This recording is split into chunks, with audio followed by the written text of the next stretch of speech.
Bom dia, hoje quarta-feira, 13 de julho. Estamos dando início a mais uma reunião matinal. Por aqui a Câmara e Senado aprovando aí projetos. Além disso, o presidente do Banco Central, Ilan, falando em zerar estoque em swaps. Isso impacta sim no dólar. Lá fora, os mercados seguem animados com a possibilidade de novos estímulos. Inclusive, hoje no nosso relatório matinal tem um gráfico que mostra as commodities e ações pré-Brexit e agora, a saída do Reino Unido, como é que elas já agiram, já estão voltando ao patamar anterior ao Brexit, mostrando que o mercado piorou, mas depois voltou, digamos assim, ao normal. Para falar sobre tudo isso, essa parte política, aprovação Senado, Câmara, convido agora aqui Gustavo Cruz. Bom dia, Gustavo. Bom dia, Celso. Pois é, os mercados agora retornando ao patamar pré-Brexit, principalmente por conta de umas mudanças na posturas de bancos centrais. O Banco da Inglaterra, que tinha previsão na virada do ano de aumentar a taxa de juros ao longo desse ano. Agora a gente tem uma reunião na quinta-feira do Banco da Inglaterra e boa parte do mercado acha que eles já vão cortar juros, então uma reversão muito forte. A gente também tem no Japão, o primeiro-ministro Shinzo Abe pedindo estímulos fiscais. O BOJ, o Banco Central do Japão, é um dos que mais está propenso a começar a fazer novos estímulos, a aumentar o pacote deles. A gente teve ontem fala de James Bullard do Fed St. Louis, um dos dirigentes importantes do Fed, Banco Central dos Estados Unidos, falando que acha muito baixa a probabilidade de subir juros ainda nesse ano de 2016 nos Estados Unidos. Então, uma mudança muito forte de postura provocou essa retomada nos preços, né? Mas, de qualquer forma, a gente ressalta que, aparentemente, os indicadores não estão mostrando essa recuperação muito forte. A gente teve hoje pela manhã produção industrial da zona do euro, queda de 1,2% em maio contra abril, mais forte do que os 0,8% esperados pelo mercado, então decepcionando, mostrando que a produção industrial está recuando muito forte ainda na zona do euro. O resultado é de maio e só reforça aquilo que a gente está falando há muito tempo aqui para vocês.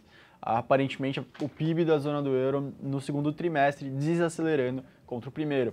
E na China a gente teve balanço comercial hoje, embora o superávit comercial tenha sido de 48 bilhões de dólares, menor do que o de maio de 49, mas acima do que os 45 esperados pelo mercado, a gente ressalta que um dado mais importante para vocês ficarem atentos no resultado da balança da China de hoje é o dado de importações. Por quê? Esse dado é um daqueles que é mais difícil de você conseguir maquiar, digamos assim. Existe sempre aquela desconfiança quanto a quantos dados chineses podem ser confiáveis, quanto realmente eles estão crescendo. Os dados de importações é muito difícil. Então, as exportações recuaram 8,4% em junho, vindo de uma queda de 0,4% em maio. É um sinal bem importante que a gente reforça que está mostrando a desaceleração da China um pouco mais grave do que a gente estava esperando. Então, todo aquele ciclo de estímulos, aqueles estímulos colocados pelo governo no começo do ano, aparentemente estão chegando ao seu limite agora. Então, vão demandar ou uma nova onda de estímulos ou uma aceitação dessa nova realidade. De qualquer forma, esse dado a gente reforça para vocês, queda de 8,4% nas importações em junho na China.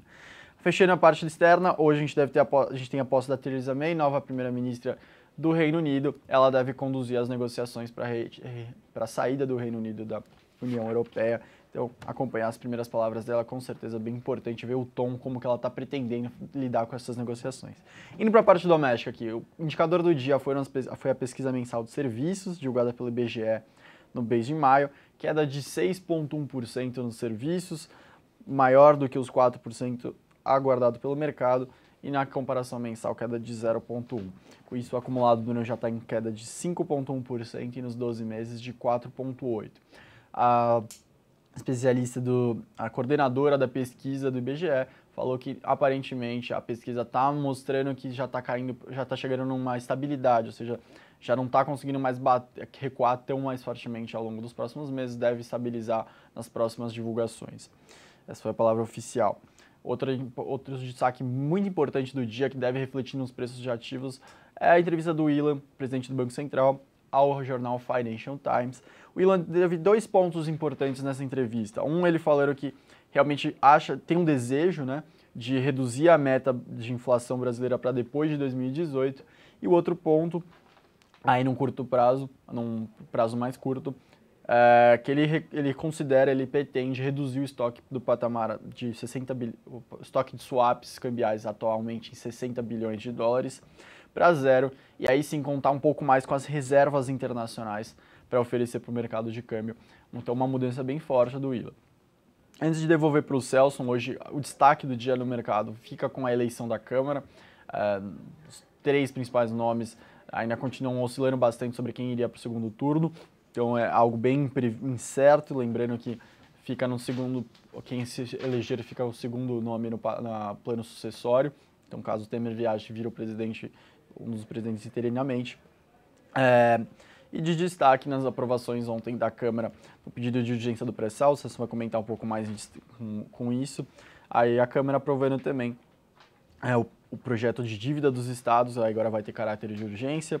Lembrando que na semana passada essa foi considerada a primeira derrota, o Temer não tinha conseguido passar isso, mas a gente já tinha avisado vocês que provavelmente ele conseguiria aprovar nessa semana seguinte, e realmente conseguiu, mostrando que ainda não é nada para se abalar aquela derrota da semana passada. E o Senado sancionando aquele reajuste do Executivo e Legislativo que já estava previsto faz tempo, agora passa para o Temer e é esperado que ele vete 4 pontos. Então, acompanhar nas próximas semanas se ele vai realmente confirmar isso. Agora sim, fiquem com o Celso, a gente vê logo mais no XP Connect. Com você, Celso. Obrigado, Gustavo. Falando sobre o Brexit, né, sobre a reação das ações, né, dos mercados, commodities, tudo isso, voltando, inclusive vale a pena citar, né, o BlackRock, né, o Will Landers é um brasileiro, mas que opera pela BlackRock, é gestor da América Latina, ele reduziu sua exposição a México e ficou o que a gente chama de overweight, acima do que seria a cesta de investimentos de ações no Brasil. É outro destaque que a gente já vem falando de fluxo estrangeiro entrando com o Temer assumindo. A gente acredita que o Temer assume em definitivo na segunda quinzena de agosto com a votação do processo de impeachment. Sobre a votação na Câmara hoje, nesse momento a gente pode falar que o favorito atualmente é Rodrigo Maia, mas política é igual nuvem, como diria o saudoso Magalhães Pinto. Uma hora você olha, ela está lá, outra hora você olha, ela não está lá. Então pode mudar a todo momento. Vamos falar de Petrobras e o pré-sal, né? Agora, como já destacou o Gustavo, né, falando da urgência, né? Ontem foi aprovado o pedido de urgência do projeto de lei sobre o pré-sal, que ajuda sim a companhia. Além disso, a prévia operacional da IVA, uma prévia fraca também, para variar, o setor de real estate segue fraco, aumento de extratos, lançamentos, né? Queda nos lançamentos, vendas também ainda em queda, uma recuperação mais longa, um ciclo mais longo. Teve também a CEMIG sendo rebaixada pela Fitch, né, a agência de rating, a Gulf, a discussão ali no Senado sobre o teto no ICMS para o querosene de aviação, e o imbróglio segue entre CSN e Usiminas. Destaque na nossa mesa de aluguel: Copel, Santander, Tractebel, Odontoprev, Cirela, Elet 3, Elet 6, Petro 4, Vale 5, Gol e Vivo. Vou ficando por aqui e lembrando que a partir das 11h30 tem o XP Connection. Eu e Gustavo Cruz falaremos mais sobre macro investimentos também. Um grande abraço e até às 11h30. Até mais.